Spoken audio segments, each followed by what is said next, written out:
All right, these are the notes for 5.1 day 2. We're still simplifying trig expressions. We're not doing anything different, and we're not going to be doing anything different in the next lesson either. We'll be spending at least 3 days on this 5.1. And I'm just going to give you increasingly more difficult examples, and hopefully you are able to get better at them and follow along as we're going. So the 3 examples you can see that I have for you here today are just more use of factoring to simplify, using FOIL to simplify, and then adding and subtracting with fractions. Okay, the first one is probably one of my favorites that I love to show to Algebra 2 students, because when Algebra 2 students are learning how to do factoring, for example, they're learning to factor something that looks like this: x squared plus 3x plus 2. And you guys remember doing this when you first learned it. You were looking for something that multiplied to be 2 and added to be 3. And so you said, okay, that's x plus 2 and x plus 1.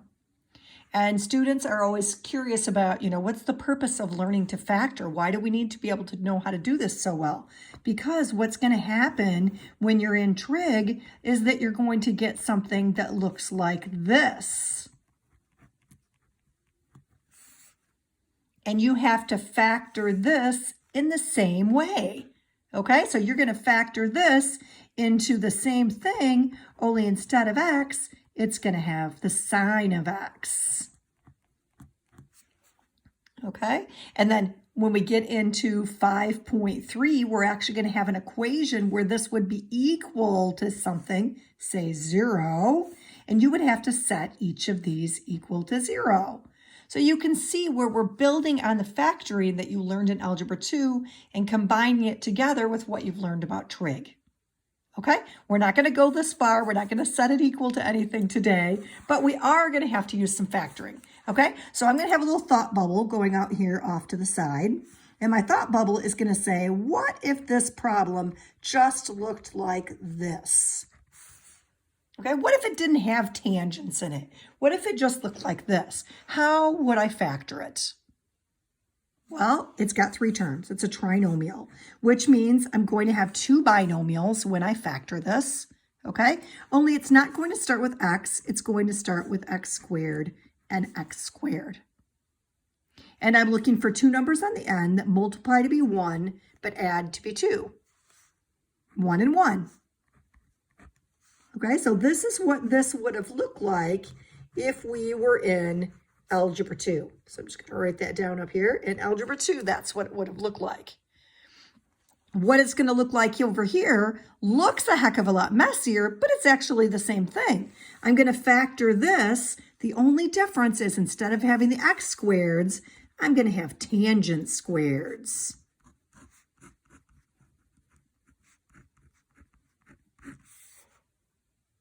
Okay, so if I FOIL this back together, just like if I FOIL this back together, I'm going to get what I started with. So tangent squared times tangent squared is tangent to the 4th.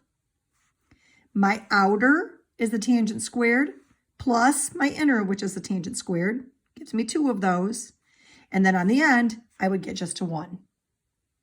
Okay, now hopefully each of these is looking familiar to you because they're one of our Pythagorean identities, aren't they? The tangent squared plus 1 is equal to the secant squared.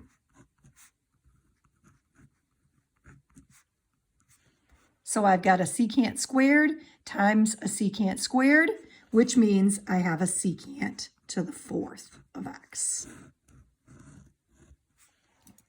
And that's my simplified answer. Okay, let's look at a little bit worse than the other day. How are you guys following along? I'll take that as a good. Okay, we'll keep going. All right, this time we're using FOIL. Okay, so we're not factoring. It basically already is factored, and we're going to FOIL it together. So if we FOIL this together, what is my first term going to be?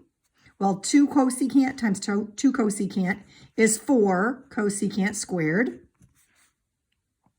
My outer term is minus 4 cosecant of x.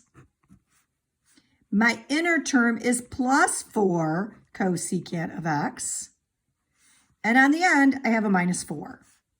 And what's going to happen to these center two terms is they're going to combine together and add up to 0. So that's going to be gone.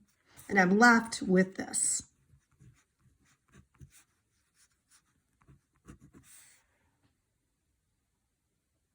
If I wanted to factor that, what type of factoring would it be?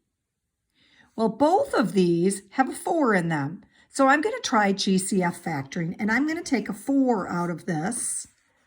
And what's going to be left is a cosecant squared of x minus 1. Okay?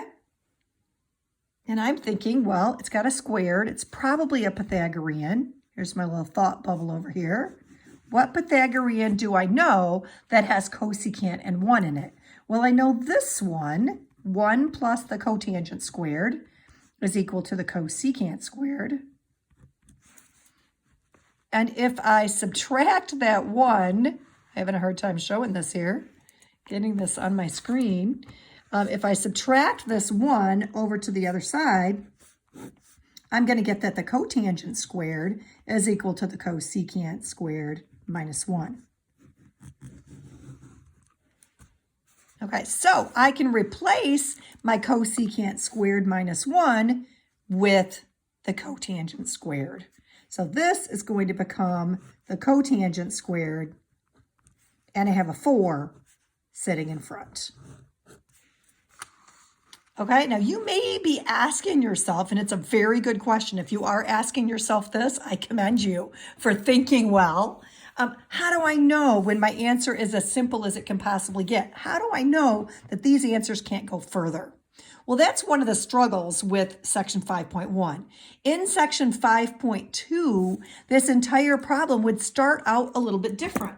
It would start out looking like this, but then over here, it would tell you what the final answer was. So this would become your goal that you were trying to turn it into. So a lot of people that really struggle with 5.1, when we get to 5.2, they go, oh, now I understand because I know what my goal is. In 5.1, you don't really have a goal except to get it as simple as you can. And sometimes that's a little bit difficult for students to understand when they're done, okay? Don't worry, when we get to 5.2, it's going to be much easier because you're going to have this goal, okay? And you're going to know what it is that you're trying to turn it into. When I ask these questions on quizzes or tests, if it's a 5.1 question, I make sure that the answer is something that's very simple so that students know when they're done. Okay, I can save these ones that are a little bit more difficult and put those in 5.2 because then I'm going to give them the right-hand side of the equation as well. It's not just going to be an expression, it's going to be an equation, and that way they know what their goal is. Okay, so hopefully that makes a little bit of sense. If you're wondering how you know when you're done, it's just something that after a while you start to go, yeah, I don't think I can do anything with that. That's going to make it look any simpler. Okay? All right, last example. Take a deep breath here because we're going to throw fractions in here. This section is definitely what I call a, a synthesis assignment. These whole next 3 sections are going to be a synthesis because when you think about the word synthesis, it means we're adding together different sounds or different ideas. In math, we're putting together all of these different skills that we've learned. We're putting together FOIL, we're putting together factoring, we're putting together fractions along with what we've learned about trig. Okay, and the difficult part is if you have any gaps in any of these other areas, it makes everything a little bit more difficult as well. Okay, so there's lots of places that you can go wrong. And hopefully some of you are enjoying that challenge. Okay, I'll ask you when I see you in the Zoom how many of you are liking these. I'm curious to know. Okay, I have some ideas who I think might like it, but I'm curious to see if I'm right.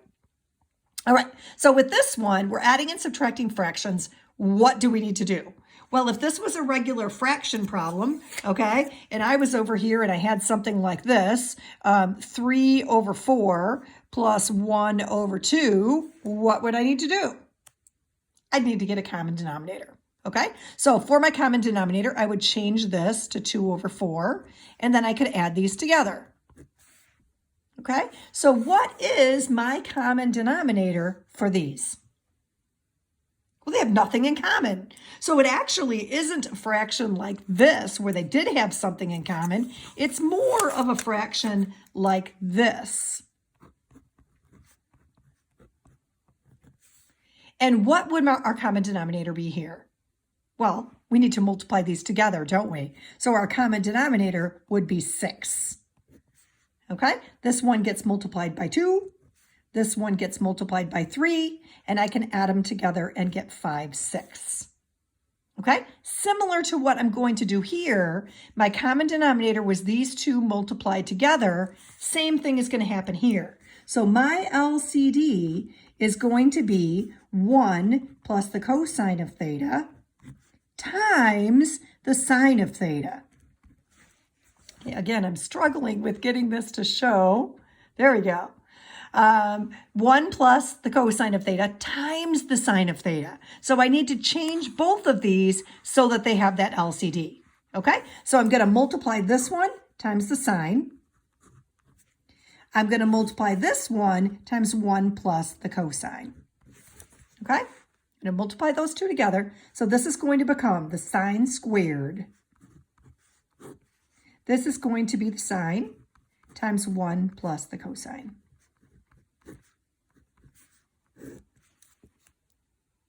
Hope that makes sense. I multiplied both the top and the bottom by the sine. Now over here, I'm going to multiply the top and the bottom both by 1 plus the cosine. So my denominator will be the same as the other fraction. My numerator, I'm going to have to distribute. So the cosine times 1 is the cosine. And the cosine times the cosine is the cosine squared. Okay, and when I add this together on the top, I've got my sine squared plus the cosine squared. And on the bottom, I've got the sine times sine of theta, 1 plus the cosine of theta. Ooh, that just brought something up that I realized I hadn't stressed with you guys. Never, ever, ever write a sine, a cosine, a cosecant, a tangent without a variable after it. You will just make all kinds of crazy mistakes and nobody will know what you're talking about. I talked to this before a long time ago. You guys might have forgotten. It's like writing a square root and not putting anything in it. It's like putting a squared on something, only there's nothing there that you're squaring. So make sure when you're doing these problems that the x's or the thetas or the betas don't fall out of your problem, okay? They need to be there, okay? All right, back to what we were doing. What is going on here? Is there a way that we can simplify this? Well, do you see this right here? What is that? That's a Pythagorean, isn't it? The sine squared plus the cosine squared is equal to 1. This whole thing is equal to 1. So on the top, look what happens. This is where I get excited. Sorry. I know some of you are going, what a geek. That's okay. I don't mind. Because what happens is where I love these. Because this is going to cancel. And I'm left with what? Well, it's a fraction. So if the top cancels, I just have a 1. So I have 1 over the sine. And 1 over the sine is equal to the cosecant.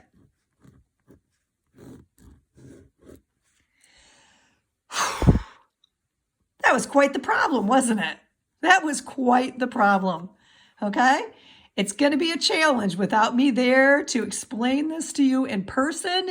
Hopefully you're getting at least some of it. I'm going to post this piece of paper along with the video of me explaining it. Hopefully that helps. We'll see if we can schedule an optional Zoom, a voluntary Zoom for those of you that have questions once you get to this assignment. I'll ask you guys about that in Google Classroom sometime tomorrow if people are interested in that. Otherwise, we have a Zoom coming up on Tuesday. Okay? Good luck with the second assignment, and I will see you guys and talk to you soon. Bye.